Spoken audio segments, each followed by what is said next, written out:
A massacre is taking place right now in Syria. The Sunni Muslim, ISIS, Al-Qaeda, Taliban forces are indiscriminately murdering Alawites and Christians and others in the streets, in the fields, and in their homes. Have you heard anything about this in the news? No, the world is silent because nobody cares when Muslims murder and massacre others. Only when Muslims are killed by the Jewish state of Israel in self-defense do they report upon it and go crazy. Listen to what this Syrian man is pleading with the world. Covering my face now because I don't want anyone to see my face, because if they see me, they will kill me. I'm from Syria. I live now in the city of Latakia. Please, please, please. The media is not showing you anything. The terrorists are killing everyone. Children, women, teenagers, old people. Just killing. There is more than 100 bodies in my... There is more than 100 bodies in my village now. Even in the city, they are just taking the children and the women and kill them. I don't know what to do with my mom and my two sisters. Please, you gotta help us. Nobody is talking anything about it. Not the social media or the TV channels. They are all hiding the truth. They are saying that they are killing the resistance, but this is end up 2 days ago. Please, you gotta help us. They have been killing people since 2 days until now. Hundred of bodies are thrown in the street, in the villages, and in the city of Syria. We are not allowed to go out of the house. They just come to the houses, take the people, kill them outside of the house, and take all the phones so nobody record or do anything. Please, you gotta help us. I have two sisters. I don't know what to do with them. If it's okay for me if I die, but not for my two sisters or my mom. One of them is a teenager. Please, you gotta help us. Nobody's talking anything about it.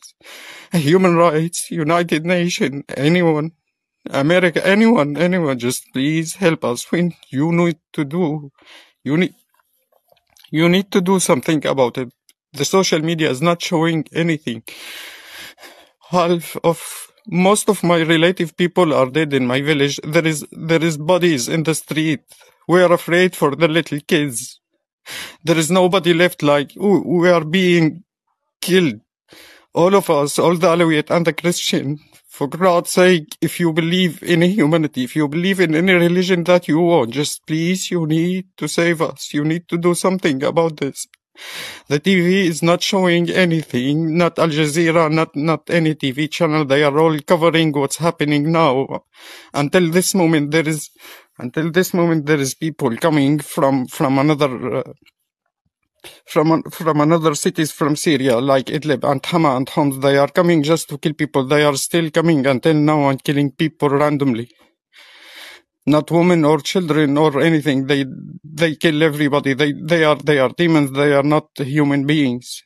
And nobody is talking anything about it. I don't know what will happen to me in the next hour.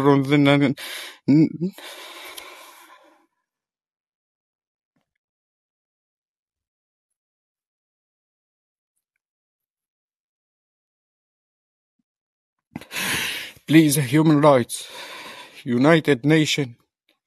Anyone who can hear me, just please save us. You need to do something quickly. We are running out of time. There is no more Christian or Alawite to kill anymore. You need to save what the rest of us. Right? It's so sad. And the world doesn't care.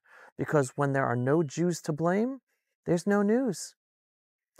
And here are some of the horrific scenes that this Syrian man is talking about. Beware. These are very graphic. الله أكبر فلول النظام الله عندي أولاد والله الله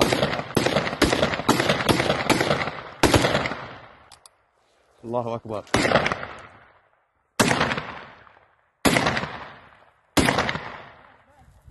الله أكبر خنازير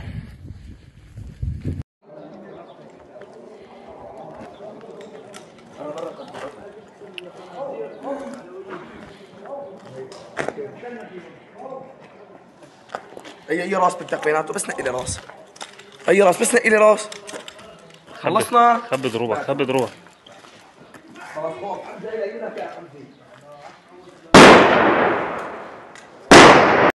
اللهم لك الحمد يا رب. هدول جماعة أرزة خاصة، أرزة الحمد لله بفضل الله.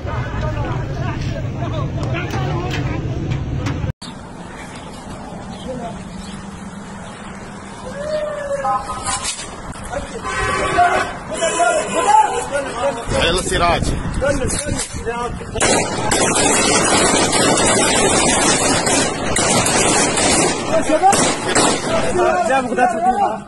حي الله سراج.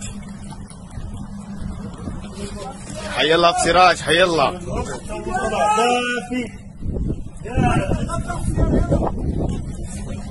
ليكي العالم كيف مسلط عليكي، ما كنا نعمل غير هيك.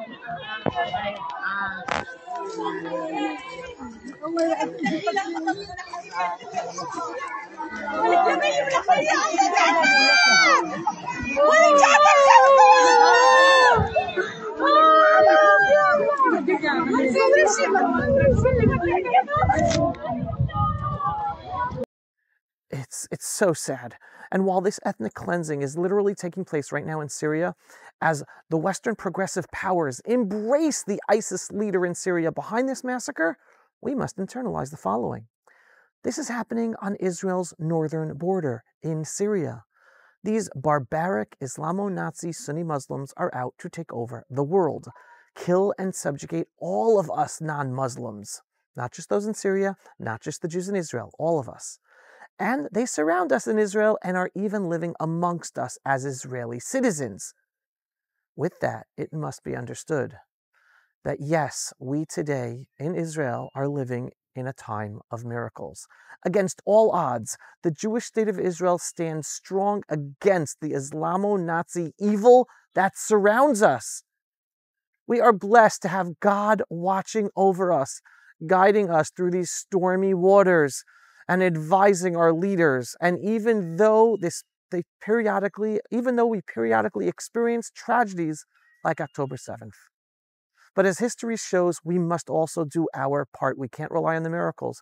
We must be warriors, unshaken in our mission as Jews, because survival alone is not enough. We are here to be victors and be a model for the world.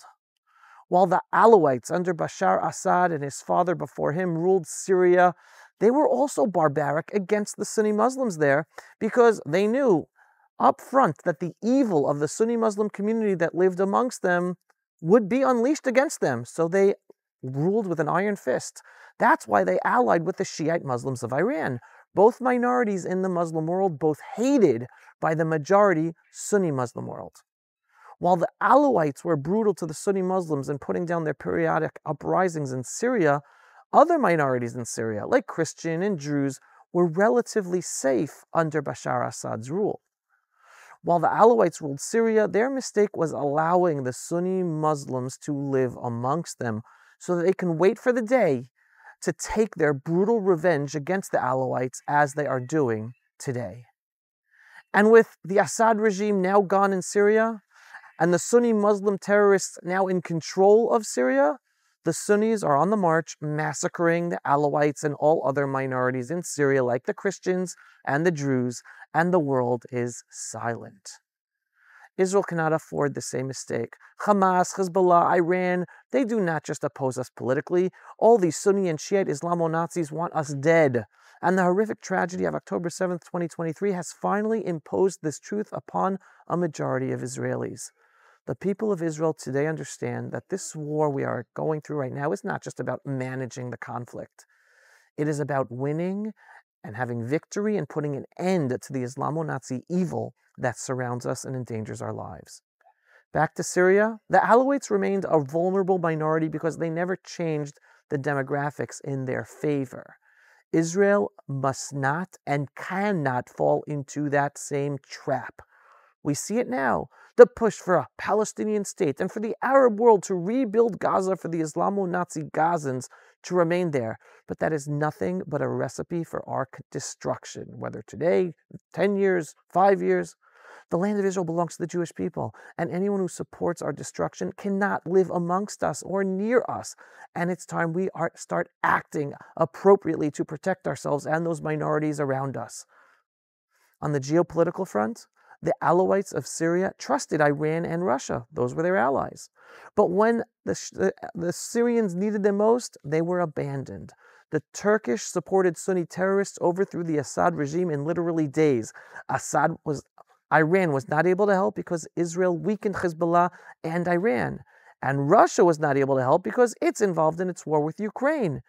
Bashar Assad in Syria was left alone, and his regime fell like a deck of cards in days without receiving help from their allies in Iran or Russia. Israel, we the Jewish people, we cannot rely on others. We never can rely on others. The 12 years of Obama and Biden administrations highlighted this for us in a big way, especially the Biden administration's policies that harmed us in the middle of our existential war, stopping us from helping us win this war and protect our lives and return our hostages. The Biden administration policies were disastrous for Israel, giving money to Hamas in Gaza after October 7th, forcing us to give aid to Hamas, and withholding weapons from Israel in the middle of us fighting an existential war on 4 fronts, and all this from our ally, the United States of America. The Jewish state of Israel can never be in such a situation again. We must be independent as possible, even from our allies. While we are thankful to the very supportive Trump administration, it won't last forever. It will be replaced one day, and Israel must be prepared for future problematic United States administrations. But despite the horrible international pressure, including from the Biden administration, and despite the corrupt deep state within Israel that also tried to stop us from winning this war, Prime Minister Netanyahu has led us to this moment of winning this war, despite it all. He refused to surrender, and Israel is still standing stronger than ever. It is critical that people understand the reality of international relations. It has nothing to do with a care for human rights or for justice. Otherwise, the Western world right now would be crucifying the leader of the new Turkish, Syrian, ISIS, Al-Qaeda, Taliban regime in Syria. Instead, we see the new chief prosecutor of the International Criminal Court, Karim Khan, meeting him, giving him legitimacy. And he represents the world and the world of justice, the Western progress, really. This one picture highlights the hypocrisy and evil of the leaders of the progressive Western world we live in. Now let's dig deeper into the reality behind international relations. The European Union supports Ukraine because it serves their agenda, since Ukraine is their buffer country that protects them from Russia. Otherwise, Europeans don't care about Ukrainians. So too, the Alawites in Syria were abandoned by Iran and Russia because they were only of secondary importance to them on a geopolitical level. They didn't actually care about them or their lives. The lesson for Israel and the Jewish people around the world is clear. The Jewish state of Israel must always act in its own interest to protect our lives. We can never rely on any other powers in the world. We will always show compassion to others, especially the endangered minorities around us, like the Druze and the Kurds. But the Islamo-Nazi Gazans and those who live in Judea and Samaria, who cheered the massacre of our people on October 7th, no compassion for them, never. We will not sacrifice our future for empty moral posturing. And this is something that Jews in America and the West need to internalize, because they have not, unfortunately, for most of them. And it is about time for the virtue-signaling Jews in the West to internalize this lesson as well. The bottom line for us in the Middle East is that alliances and allies are temporary. We can only rely on our own strength. Once upon a time, I don't know how many people remember, Iran was Israel's biggest ally in the Middle East. But then the Shiite Muslims took over, and Iran turned into an enemy.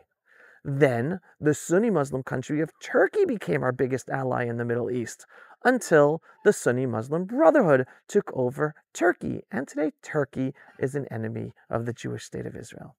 Egypt, Saudi Arabia, Jordan, or any other Arab Muslim country in the Middle East might be friendly today, but they may be enemies tomorrow, because you don't know what will happen. Israel can never rely on any Arab Muslim country. As Dr. Mordechai Kedar said to me in an interview a few years ago after the Abraham Accords, agreements in the Middle East are like the sand in the desert. It all depends upon the wind, and things change quickly, even overnight, as Syria fell within a few days. So Israel must always be ready and can never rely on any alliances with Arab Muslim countries. We could still develop those alliances and work on them to make them as strong as possible, but we can never rely on them for our security. One mistake in the Middle East can lead to slaughter. Just look at the Alawites in Syria. We in Israel, we have no margin for error.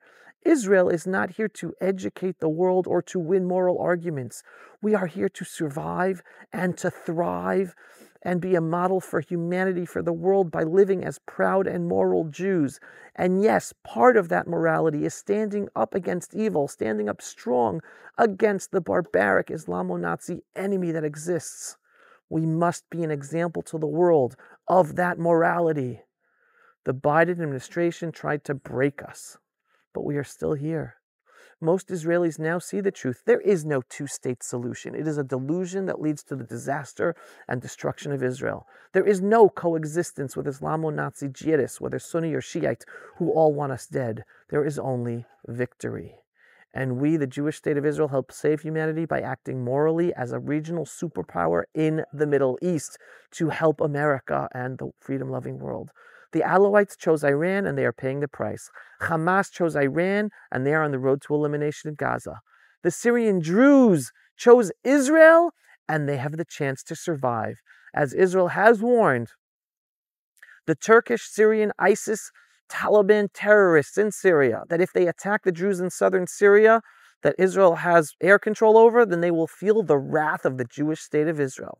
So the Jews are protected by the Jewish state of Israel. The Middle East is changing, and Israel is leading that positive change. The world sees it. The global media may lie and cover things up, but the reality is clear.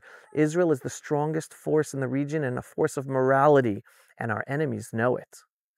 Right now, Israel is the only non-Arab, non-Muslim nation in the Middle East with true sovereignty, and we are thriving despite the evil perpetrated against us by our Islamo-Nazi enemies. And all of this is such a miracle, huge miracles. A nation of 8 million Jews standing strong against hundreds of millions of Islamo-Nazi enemies decade after decade. Europe is collapsing under its own moral weakness. The Islamic world, Sunni and Shiite, is a global empire without borders, sowing chaos everywhere in their global jihad, including in the United States, waiting to unleash its barbaric ways there too on a large scale. And yet, Israel, the Jewish people in Israel, we fight on and we are thriving. We are fighting on 7 fronts and we are winning. It's not easy and we're paying a huge price. And we are far from over and beating our enemies. But we were never meant for an easy road. We are the generation of victory, of redemption, not just for Israel, but for the entire free world. And with God's help, we will win. We are winning and we will win. We are the Jewish people, the generation of victory and a light into the nations by highlighting true morality, standing against evil that the godless world of the West ignores. Stand with the Jewish people, stand with the Jewish state of Israel, strengthen your belief in God, because we are a beacon of strength, of resilience, of truth, and of morality. Am Yisrael Chai. Signing off, another Pulse of Israel video, not yet back home in our ancestral homeland, still in America and waiting to go home. If you are not yet a subscriber to our daily belief-based, inspiring, politically incorrect truth about Israel, the Jewish people, and the freedom of the world, our daily videos, what are you waiting for? Go to pulseofisrael.com and click to subscribe. And yes, we are a donor-based operation. We need your support. We are heavily censored across social media. It's thanks to your donations, large or small, that we're able to do our work and get our videos seen. And we want to be seen by more people to inspire more people. So every donation helps. So every once in a while, just click on the donate button on pulseofisrael.com. Shalom, everyone, and thanks for watching. Pulse of Israel, frontline videos from the Holy Land. Support our work by donating today.